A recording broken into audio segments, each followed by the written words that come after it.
yang menjadi selalu misteri bagi kita adalah di manakah orang-orang yang telah meninggal dunia berada. Mari kita mulai. Perjanjian Baru mengajarkan bahwa orang-orang yang telah mati akan dibangkitkan pada hari kedatangan Kristus yang kedua kalinya. Pertanyaan segera muncul atas pengajaran Alkitab ini adalah, di manakah mereka selama kurun waktu antara kematian mereka dan kedatangan Tuhan Yesus yang kedua kalinya?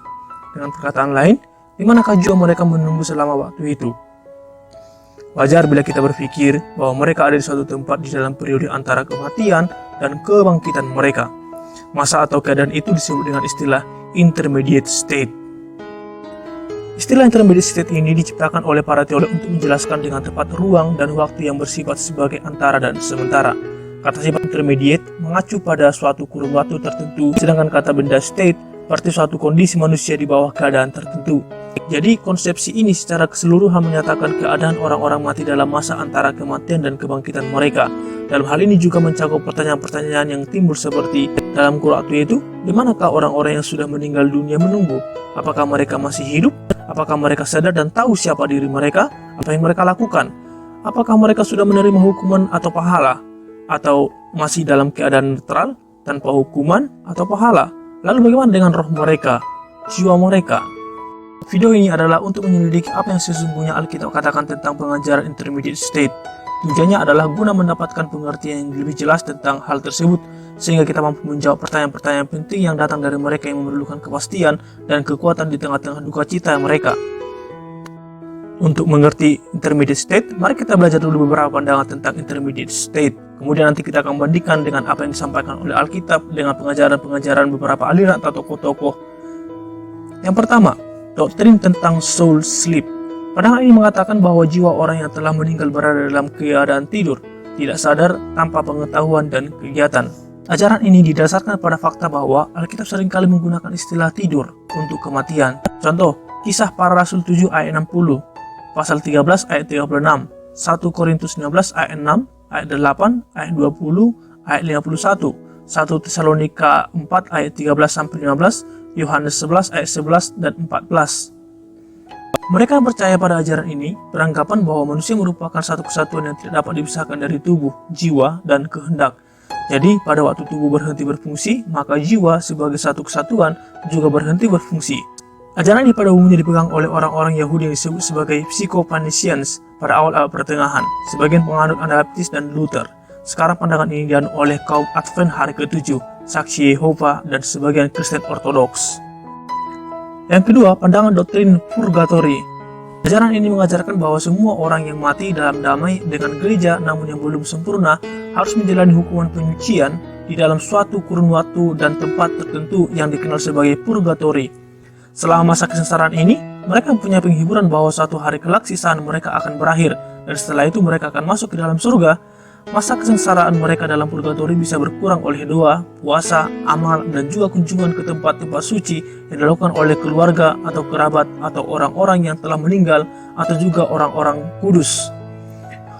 Doktrin ini dipegang terutama oleh gereja Roma Katolik dengan berdasar pada tradisi dan juga Alkitab seperti 2 Makabe 12 ayat 43-45, kemudian Matius 12 ayat 32 dan 1 Korintus 3 ayat 15. Yang ketiga, kebangkitan seketika.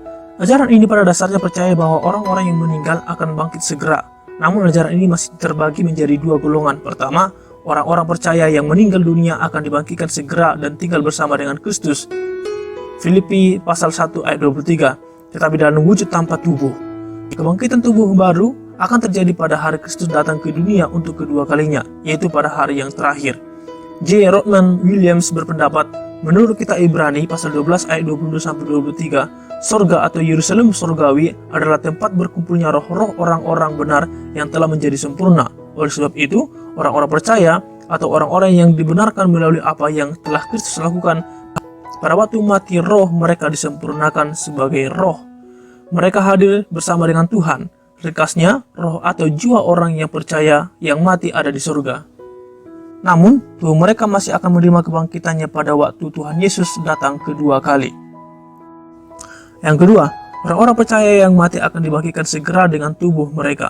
Dengan demikian, kebangkitan tubuh akan diterima sesaat setelah kematian. Oleh karena itu, kedatangan Tuhan Yesus kedua kali atau paruh usia bukan menjadi saat kebangkitan tubuh, tetapi saat masuknya kita ke dalam kesatuan yang utuh dari kumpulan orang-orang beriman.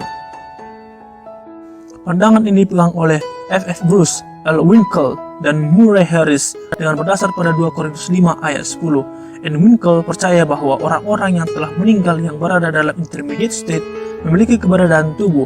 Pandangan yang berpendapat bahwa orang percaya yang telah mati berada di dalam Kristus hanya setengah bagian dirinya. Mari kita melihat apa yang dikatakan Alkitab tentang kehidupan setelah kematian. Alkitab hanya sedikit berbicara tentang intermediate state. Meskipun demikian, ada beberapa bagian Alkitab yang sering dikutip oleh para teolog sebagai dasar pengajaran ini. Pertama-tama kita akan membahas tentang Sheol dalam Perjanjian Lama dan Hades dalam Perjanjian Baru. Dilanjutkan dengan membahas Lukas 16 ayat 19-31, Lukas 23 ayat 42, dan seterusnya. Kita akan melihat bagian-bagian Alkitab ini untuk mencoba menggali apa yang dikatakan oleh firman Tuhan tentang intermediate state. Semoga setelah itu kita mendapat pengertian yang lebih baik tentang masalah ini.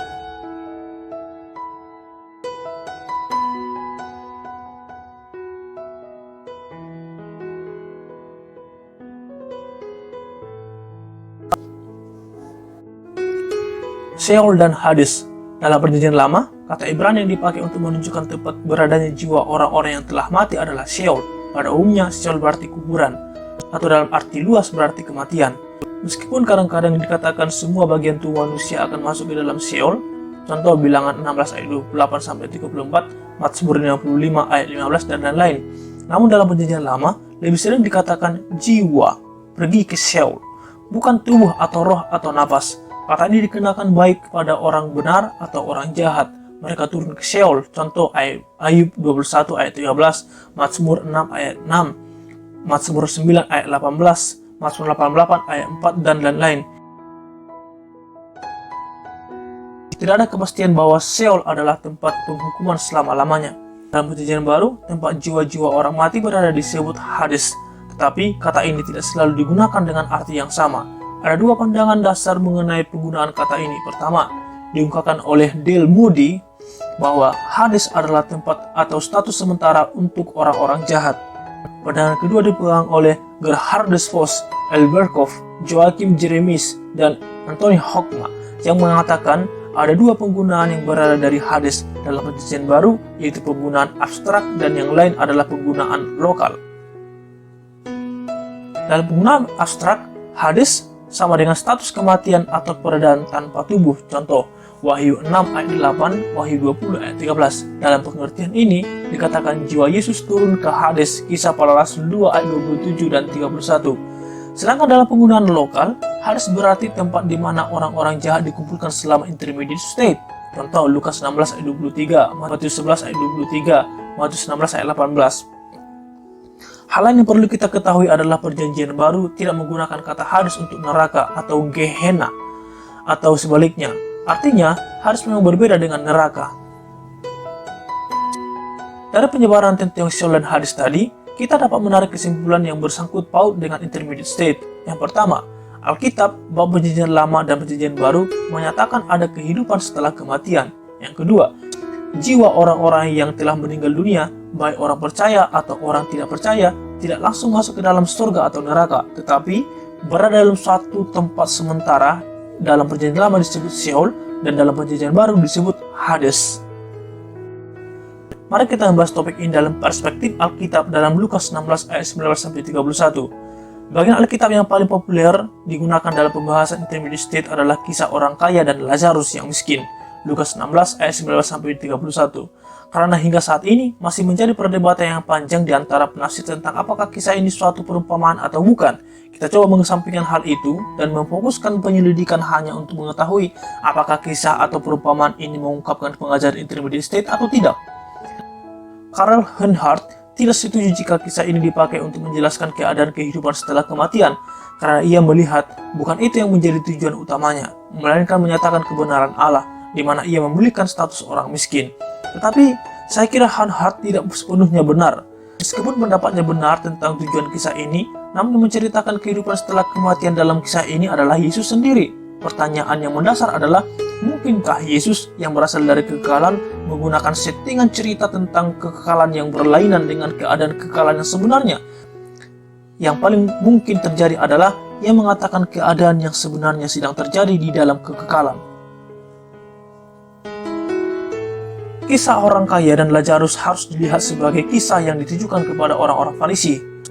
Lukas 16 ayat 19, ayat 13, ayat 16-17, dan lain-lain.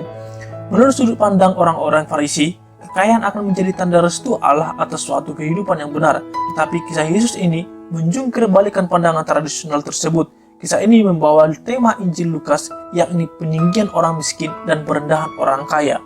Kebanyakan penafsir sependapat kisah ini menyatakan implikasi yang jelas bahwa orang kaya tersebut jahat, sebab ia tidak peduli dan tidak sensitif terhadap penderitaan orang-orang miskin yang ada di dekatnya. Setelah kematian kedua orang tersebut, Alkitab tidak mengatakan bahwa Lazarus masuk ke dalam alam maut atau Hades pada waktu ia mati, melainkan ia dibawa oleh malaikat ke pangkuan Abraham. Tapi untuk orang kaya itu dikatakan ia menderita sengsara di alam maut. Ia memandang ke atas, ayat 23. Dari kontras ini, kita segera menangkap bahwa Hades adalah suatu tempat penyiksaan dan penderitaan bagi orang-orang yang tidak benar, sedangkan pangkuan Abraham adalah suatu tempat atau keadaan yang berkebalikan dengan Hades, yaitu tempat kebahagiaan orang-orang yang dibenarkan Allah. Hal lain yang perlu kita soroti adalah jawaban Abraham atas permintaan orang kaya itu kepadanya agar ia menyuruh Lazarus mencelupkan ujung jarinya ke dalam air dan menyenyupkan lidahnya. Jawab Abraham, "Selain daripada itu, di antara kami dan engkau terbentang jurang yang tak terseberangi," ayat 26. Jawaban ini menyatakan ketidakmungkinan Lazarus datang ke tempat orang kaya tersebut dan sebaliknya. Lalu, apa yang dapat kita simpulkan tentang intermediate state dari kisah ini? Kita dapat mencatat beberapa hal. Pertama, orang-orang yang telah meninggal dunia, baik orang benar maupun orang jahat, masuk ke dalam intermediate state dengan kesadaran penuh. Mereka dapat berpikir, berbicara, merasa, dan saling mengenali. Yang kedua, orang jahat akan menerima hukuman dan kesengsaraan di alam maut yang disebut Hades, sedangkan orang benar yang mendapat anugerah Allah mengalami penghiburan di pangkuan Abraham. Yang ketiga, bagi orang-orang yang telah meninggal dunia, tidak ada kemungkinan perpindahan tempat dari Hades ke pangkuan Abraham dan sebaliknya. Mari kita kembali melihat dari perspektif lain dalam Alkitab dalam Lukas 23 ayat 39-43. Perkataan yang paling jelas di dalam Injil tentang intermediate state ditemukan di dalam ucapan Yesus kepada penjahat yang sedang sekarat di kayu salib. Penjahat itu begitu terkesan dengan sikap Yesus dalam menghadapi kematian di kayu salib dengan memohon pengampunan kepada Bapa bagi orang-orang yang menganiayanya. Akhirnya, dia berbalik kepada Yesus dan berdoa, "Yesus, ingatlah akan aku apabila engkau datang sebagai Raja." Lukas sengaja menonjolkan kehadiran dua orang penjahat yang dieksekusi untuk membuat pemisahan tersebut menjadi lebih dramatis. Seorang penjahat bergabung dengan para pemimpin dan tentara dalam memaki Yesus, tetapi seorang lain membuat pengakuan iman dan meminta Yesus untuk mengingatnya dalam kerajaannya. Penjahat yang bertobat itu jelas percaya bahwa kehidupannya tidak akan berakhir setelah kematiannya. Yesus menjawab, "Aku berkata kepadamu, sesungguhnya hari ini juga engkau akan ada bersama-sama dengan aku di dalam Firdaus," ayat 43. Penjahat itu tentu tidak mengharapkan untuk diingat segera, namun jawaban Yesus, "hari ini," today, melebihi apa yang dia minta. Yesus mengundang untuk menikmati persekutuan dengannya di hadirat Allah hari ini, yakni segera setelah kematian. Firdaus adalah kata Yunani yang berasal dari bahasa Persia yang berarti taman atau kebun. Dalam Perjanjian Lama, kata ini digunakan dalam Yehezkiel 28 ayat 13, pasal 31 ayat 8, yaitu Taman Eden. Dalam tulisan orang-orang Yahudi yang lebih akhir, kata ini menunjukkan tempat di mana orang-orang benar diberkati di masa antara kematian dan kebangkitan. Dalam 2 Korintus 12 ayat 4, Paulus mempergunakan kata Firdaus sebagai tempat tinggal Allah. Ia tiba-tiba diangkat ke Firdaus. Implikasi dari dua bagian Alkitab ini adalah setelah kematiannya, penjahat yang bertobat itu akan segera bersekutu bersama dengan Allah dalam intermediate state. Dari bagian ini, kita dapat menyimpulkan tentang intermediate state, yaitu segera setelah kematian orang-orang percaya akan masuk ke dalamnya dan menikmati persekutuan dengan Yesus tanpa harus menunggu kedatangan Yesus yang kedua kalinya dan kebangkitan tubuhnya.